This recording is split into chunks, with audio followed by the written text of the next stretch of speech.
Hi everyone. This is going to be a bit of a quick response video to, I believe it's Phoneybeetlemaniacxs, who made a response video to my recent upload, Accounting 101, where I was discussing Bill Nye and Ken Ham and presuppositionalism.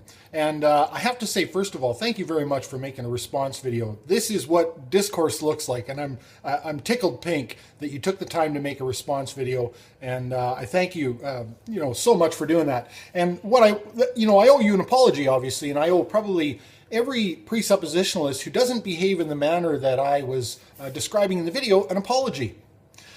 Clearly, I sort of painted, I tried to say, as it's been used on YouTube, the presuppositional apologetic, but obviously that's too broad of a brush. And so clearly from your video, and I really applaud your point of view, your MO, I applaud the way you conduct yourself. I think that's fantastic.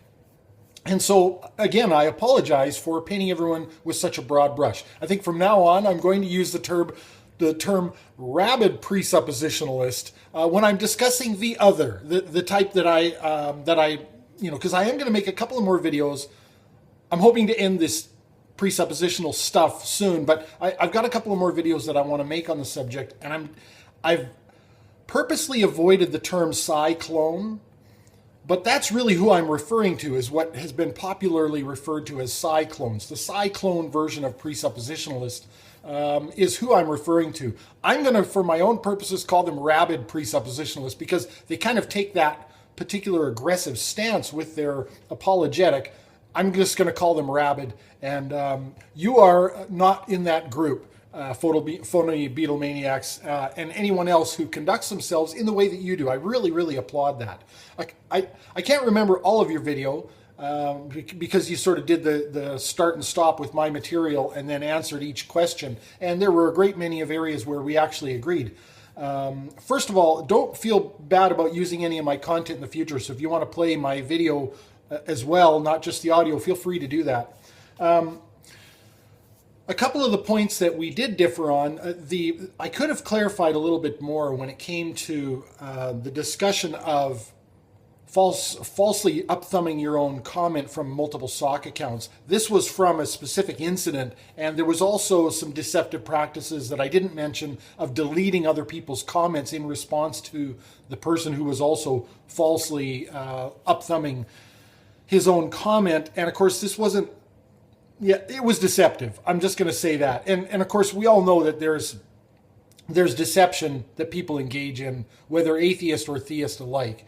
And my only contention was it doesn't do much good to say that you have the only account for morality, you have the only basis for morality, and then run around acting immorally. For me, it's about not doing the thing. If you're going to talk about morality, you kind of got to hold yourself to a higher standard. And that was the point that I was really trying to make there. When it comes to the theology and morality, the point that I was trying to get at was original sin. Now, you might say that human beings are born with the potential for sinning or for immorality, but as far as I understand the theology, and especially with the rabid presuppositionalists, there was only one perfect man, right? And that was Christ. So everyone else has failed to act morally. Everyone. And we're told that.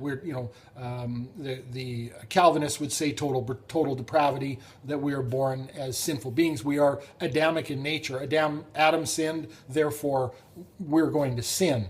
And again, I think this is a bit of an abandonment of the actual purpose of what morality is, about not doing the thing.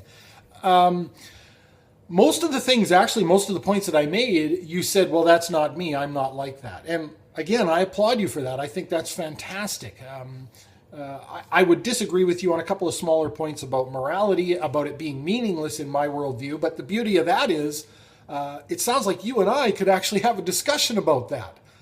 Man, 2 thumbs up for that. That just, again, I'm tickled pink to know that there is a Christian out there who would actually engage in rational conversation, is interested in how I get to the thought processes I have. We will end up agreeing to disagree at the end, but that's okay. We will leave with mutual respect and probably some friendship. So if I seem excited, it's because I am. I think that's fantastic. And I will say too, I hadn't seen your channel before. I'm new to your channel. I didn't see you on Meeting of the Minds. So I'm new to your channel. I'm new to your particular approach. So I'm certainly going to subscribe to your channel because I'm interested to see more. And again, I just applaud you for your approach, and I thank you very much for making the video response. I could probably go through it point by point, but I've got a busy day in the shop, and I have one other video on presuppositionalism that I want to try to cut if I get a chance. So I'm going to leave it at this for now, but I'm really excited that you opened the dialogue, and I appreciate everything that you said. And my next video is going to be labeled something to do with rabid presuppositionalists so as to exclude you from the group, because you're clearly not one of them. You clearly think for yourself, and I just can't applaud you enough. Thanks very much for watching. Oh, and one more thing. It seemed from your video that you were under the impression that I don't think I have presuppositions, and I'm not one of these atheists who say that. I'm fine with having presuppositions. I think that we're all presuppositionalists to a point. The issue I have is, of course, with the difference between presuppositions that are bending to the evidence and presuppositions that are dogmatic. And this is why I think you'll see so many atheists object to the label of presuppositions, because they don't want to be painted with that same brush that would paint the dogmatic presuppositions, much in the same way you don't want to be painted with the same brush as the rabid presuppositionalists. And the other issue I have with presuppositions is when it comes to the accounting for issue. The rabid camp of presuppositionalists would approach an atheist and say, unless you can account for your presuppositions without relying on a circularity, we're going to say we've reduced your worldview to absurdity. But if it's pointed out to them that they actually can't account for their presuppositions either without relying on a circularity, they'll just throw a label on it and call it a virtuous circularity. And I don't see much, there's not much utility in that, especially when it comes to discourse. So just wanted to clarify those things. Thanks again for watching.